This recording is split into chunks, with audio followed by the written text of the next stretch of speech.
Good day and welcome to the dining room table. President Biden welcomes Ukraine's president again as he comes in need of more money.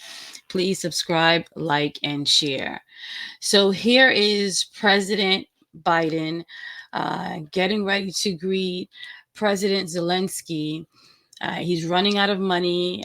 Many press conferences in the White House briefing, urging Congress to give some more money to Ukraine. And when it was is coming down to the deadline, the president of Ukraine came to America. And here is President Biden greeting him. President, thank you very much, Mr. President. Good to see you.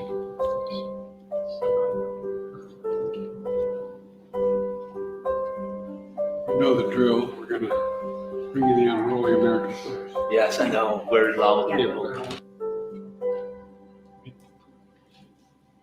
Well, Mr. President, welcome back. Thank you so much. Welcome back to the White House, to the Oval Office. And, it's great to be at your side once again. We're going to stay at your side. You know, we stand at a real inflection point in history. I know you and I have talked about this, where the decisions we make now are going to determine the future for decades to come, particularly in Europe. This is one of those moments. Congress needs to pass a supplemental funding for Ukraine before they break a holiday recess, before they give Putin the greatest Christmas gift they could possibly give him.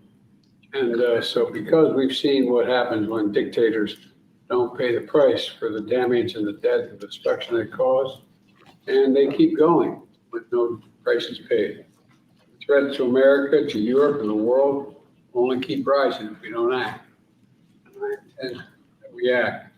American people, Democrats and Republicans alike, I think, understand this, and they understand the very real fight that's going on right now.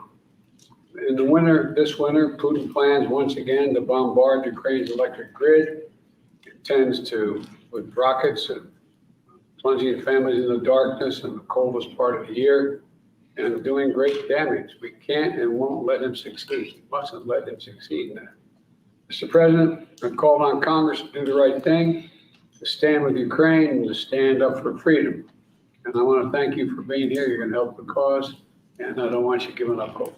I'm really glad to be here at the White House today and share some very important messages. Thank you for the invitation, and I'd like to thank America and our partners for the support. And today, the special day, really a special day for Ukrainian people. It's a day of our land forces, almost 600,000 incredibly brave Ukrainian sons and daughters are on the battlefield, and they were powerful.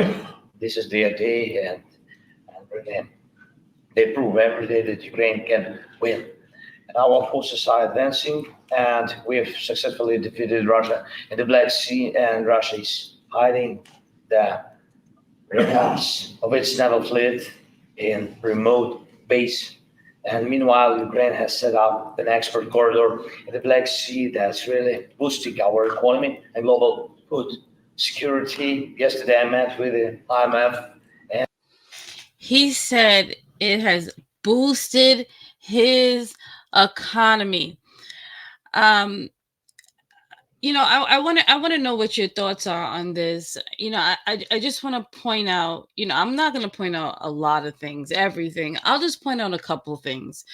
The day before this meeting, New York City Mayor Eric Adams went to Washington, D.C., his 10th trip to speak to the Biden administration regarding the asylum seeker crisis and financially how it's hurting the city and the budget cuts to important, much needed services for the people who are there, and even to just continue supporting and feeding the migrants. And Mayor Adams did not get to speak to people he needed to speak to. He did not get to speak to President Biden. In fact, in another video I have, he has not spoken to Biden in quite a while.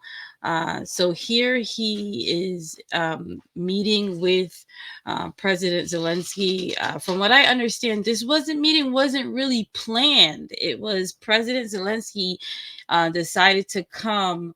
Put it on his schedule when the deadline for his country to get money in Congress was not moving. He needed to come.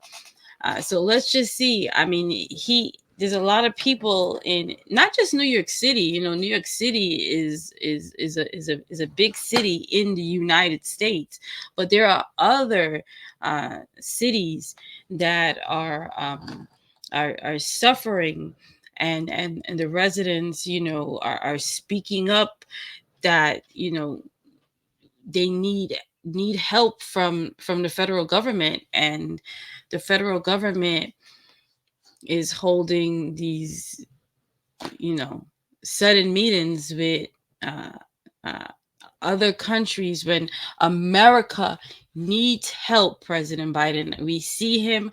Okay, I understand, you know, this is international issues. America needs help. The mayor of one of your cities came to you for help, and you didn't meet with that mayor. Let's hear more from President of Ukraine. And World Bank, and they're impressed with the Ukraine's economic growth, almost 5%. 5%. So his economy went up 5%, while New York City's budget has to be decreased 5% across the board, because the federal government, the White House, President Biden's administration is not supporting. And it's not just the money, it's also, you know, reform that, you know, is a bigger issue. But his economy went up 5%. And that's significant. Ukraine is gradually becoming less dependent on aid, and we are moving to the right, I think, right direction. And I want to discuss with the president how to strengthen it, especially in enhancing our air defense and ability to destroy Russia's logistics. Our goals for 24 are clear: take away Russia's superiority and disrupt their offensive operations. I think it's real. And also some other important things. I met with the heads of American defense companies yesterday. Thank you very much, Mr. President. Really powerful companies. I thank them, and thanks all the workers, engineers, managers who build the strengths of American weapons. They're talking about building American weapons. So he was able to speak yesterday to the people who are building the weapons in America.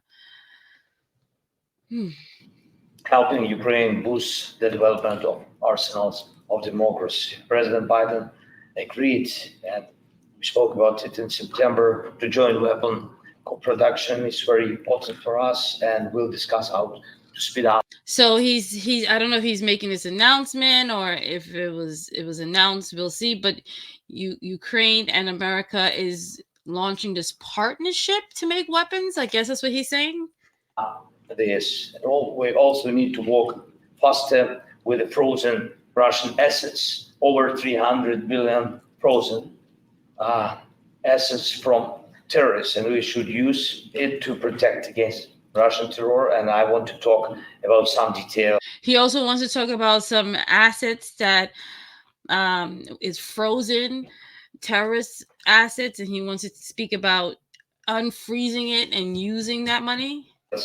Regarding our reforms and EU integration, Ukraine continues to reform its institutions even during the war. It's very important for us, and we are successful. I think that's very important. People need to be confident that freedom is secure and strong enough to win. Thank you very much, Mr. President. There you have it.